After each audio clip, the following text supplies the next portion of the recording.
Did you know that one man walked out of a maximum security prison in broad daylight, and guards actually held the door open for him?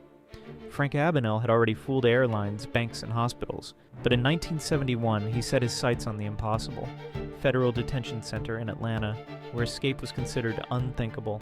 Frank had been studying the guards for weeks. He noticed something crucial. U.S. Marshals wore identical uniforms to the prison guards, so he made a plan. During visiting hours, Frank's accomplice arrived dressed as a marshal. She handed him a fake business card through the glass, but hidden underneath was a real marshal's badge. Frank told the guards he was an undercover inspector. He said he needed to interview inmates about prison conditions. The guards believed every word. They gave him a clipboard, showed him around, even offered him coffee.